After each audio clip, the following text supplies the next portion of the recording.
تو پھر وہ کیا کھیل ہے؟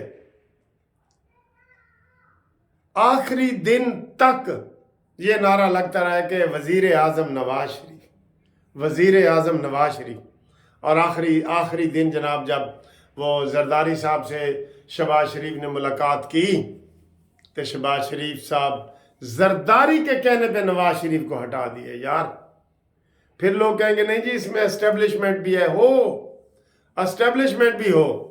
اب 3 دن سے مذاکرات ہو رہے ہیں کہ جناب پیپلز پارٹی سے پوچھا جا رہا ہے اے لڈو کھاؤ گے یا اے پتیسا کھاؤ گے، برفی کھاؤ گے، گلاب جامن کھاؤ گے؟ منہ کھولو نا، تھوڑے منہ جیسی لڈو پانے. وہ کہہ رہے نہیں اسی یہ نہیں کھانا. نہیں کھاؤ پلیز کھاؤ، شہباز شریف صاحب کا حکم ہے کھاؤ. اور وہ نخرے کر رہے ہیں اے وزارت نہیں لینی، اے نہیں لینی. یہ سارا کچھ لپیٹ کے سمیٹ کے پیٹ میں ٹھوس دیا ہے.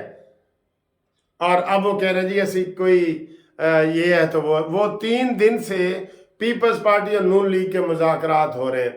کاش یہ 3 دن انہوں نے آزاد امیدواروں پہ لگائے ہوں گے. آپ کہتے ہوں گے کہ بار بار میں یہ کہتا ہوں، سب سے اہم چیز ہی یہی ہے، یہی اہم چیز تھی. ہاں میں بڑا اہم سی، یہی مینو وہم سی. سب سے اہم چیز ہی یہی تھی جس کے اوپر کوئی عمل ہی نہیں ہو رہا. جی مولانا صاحب کے بیان نے ایک اور آگ لگا دی ہے جناب. آج تردید آ گئی ہے قمر جاوید باجوہ کی، فیض حمید کی. ان کے قریبی ذرائع سے تردید آئی ہے کہ مولانا فضل الرحمان صاحب غلط کہہ رہے ہیں، جھوٹ بول رہے ہیں. ہم نے کوئی عمران خان کی حکومت گرانے کے لیے نہیں کہا. اور فیض حمید اس وقت ISI کے سربراہ تھے ہی نہیں جب یہ سارا آیا ہے. ٹھیک ہے، تو یہ مولانا صاحب نے بہرحال چونکہ اس میں بہت ساری باتیں کر دی ہیں، PTI کی حمایت کر دی ہے، نون لیگ کو لاڈلا کہہ دیا ہے، نواز شریف کے اوپر الزام لگا دیا ہے. اچھا مزے کی بات ہے سب سے زیادہ مولانا صاحب کے ساتھ ہوا ہے ہاتھ KPK میں. بلوچستان میں تو ان کو 11 سیٹیں مل گئی ہیں جتنی کبھی بھی نہیں ملی تھی، اور KPK میں ان کو ملتی تھی وہ نہیں ملی. تو دھاندلی کس نے کی ہے؟ KPK میں کون جیتا ہے؟ دھاندلی کرنے والے PTI والے. اب مولانا صاحب ان کے ساتھ مل کے احتجاج کریں گے؟ ہے نا ہاسے والی گل. دھاندلی سب سے زیادہ مولانا کی KPK میں ہوئی ہے. KPK میں 95% جگہ پہ PTI جیتی ہوئی ہے. تو دھاندلی کدھر نال ہوئے گی؟ چلو جی اللہ ہی جانے کون بشر ہے. اچھا جی یہ باتیں میں نے آپ کے ساتھ کر دی ہیں. ابھی ایک اور مصیبت آئی ہوئی ہے، ایک اور مصیبت آنے والی ہے یا آئی ہوئی ہے.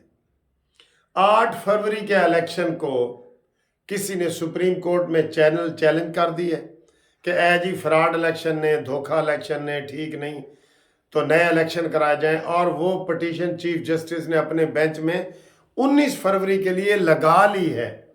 جی آج 16 فروری ہے، 3 دن کے بعد. وہ اتنی ایمرجنسی تھی یا کیا ہوا ہے یا اس کے پیچھے کیا ہے؟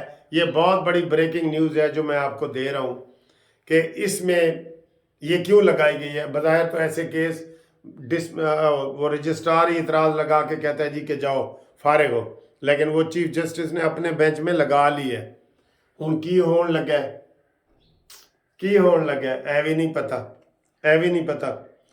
بہرحال جو آئینی ہاتھ ہے نا ان کو آگے ہونا پڑے گا یہ ساری چیزیں سیدھی کرنے کے لیے. کوئی چیز بھی سیدھی نہیں ہے. آپ یقین کریں میں آپ کو اگر ایک غیر جانبدارانہ تبصرہ کروں نا، جو اس وقت پاکستان کی موجودہ صورتحال ہے، معاشت کی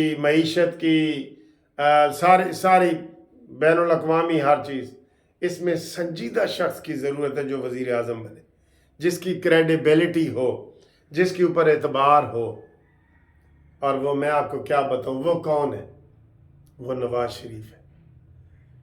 چین نے پہلے ہی کہہ دیا کہ اگر نواز شریف صاحب کی حکومت آتی ہے تو ہم $35 بلین کا انویسٹمنٹ مزید کریں گے سی پیک کے. اور اگر نواز شریف نہیں آتے تو آپ دیکھ لیں نواز شریف کو جتنا پیار سعودی عرب، دبئی، قطر ذاتی طور پہ بھی اور پاکستان کے حکمران کے طور پہ ہوتا ہے، آپ دیکھ لیں وہاں وہ ان کے محلوں میں رہے ہیں، 5-5 سال رہے ہیں۔ تو نواز شریف صاحب کا اللہ کے فضل سے یہ کردار ہے کہ وہ جھوٹ نہیں بولتے، وہ سچے کھرے میڈ ان پاکستان ہیں۔ ہاں جی، تو اب یہ صورتحال ہے۔ تو اس کے بعد جناب علی ابھی ایک خبر آئی ہے کہ جناب ایک برگیڈیئر اغوا ہو گئے، P T I the brigadier گھمن، اس کو کسی نے اغوا کر لیا۔ پی ٹی آئی نے الزام لگایا کہ جی انہوں نون لیگ شامل کرنے واسطے وہ پریشر پایا گیا۔ کیسے؟ وہ تو ہیں ہی الزام خان۔ مولانا صاحب کچھ تو سوچا ہوتا، الزام خان کے ساتھ اتحاد ملانے سے کچھ تو سوچا ہوتا۔ انہوں نے جیل سے عمران خان کا پیغام دیا اور آپ کہہ رہے ہیں ٹھیک ہے میں نے شہباز کو ووٹ نہیں دینا۔ اب ہم کس سے گلہ کریں، کس سے شکوہ کریں، کیا کریں؟ آج انشاءاللہ 16 فروری ہے، جو اوورسیز سے ہمارے دوست شیئر کو ووٹ ڈالنے کے لیے آئے تھے، ان کے اعزاز میں آج میں نے کھانا رکھا ہوا ہے۔ کافی دوستوں کو میں نے دعوت دے دی ہے، وہ فائنل ہو گیا ہے سارا کچھ۔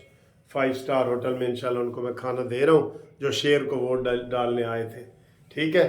اگر کوئی رہ گیا تو مجھے وہ فون کر کے میرے سے رابطہ قائم کر سکتا ہے، 030047255752، ٹھیک ہے؟ Munsif Awan advocate, supreme court.